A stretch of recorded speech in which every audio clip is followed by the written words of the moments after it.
Well, you're watching the live scenes outside Millbank Tower in Westminster, where a large group of students and some lecturers are still protesting about the proposed increase in tuition fees.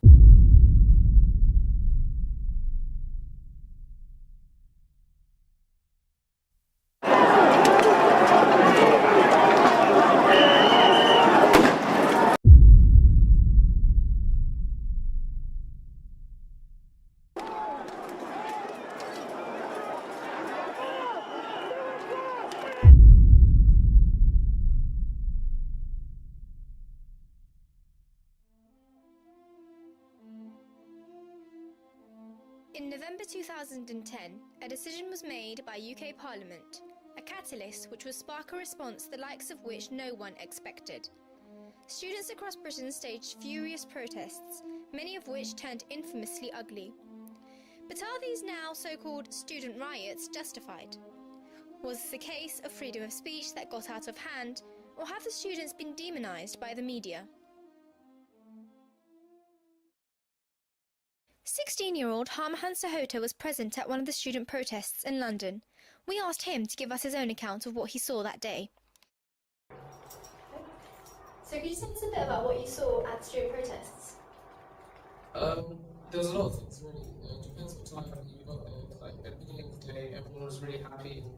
We all met up at ECL, a huge crowd of people. Do you think that these students have been misrepresented by the media? I think they have. At the beginning, you see the students, but at the end, I really wasn't sure they were students. They were just a bunch of rowdy teenagers. Some of them even weren't teenagers.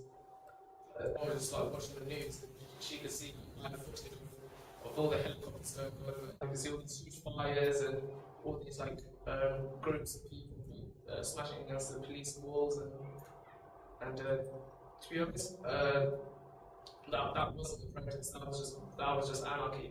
To me, that wasn't really part of anything. That was just a group of unruly people just getting out of hand.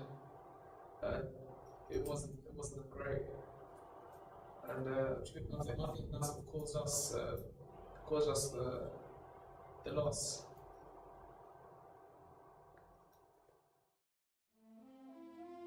So were these protests really as bad as the media have been claiming?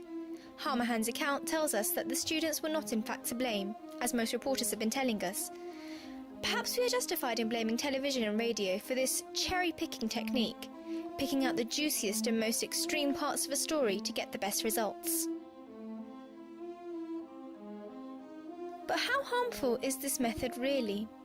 Is it merely a subtle way to get viewers more engaged in the subject? Or has it actively altered the public's view on this matter? I was there on the day of the protests. I was pretty involved with the anarchist movement at the time.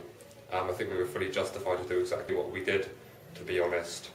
Do you think the violence was justified? Well, yeah, the government's really pissed us off. It's just like the first step in the revolution, really.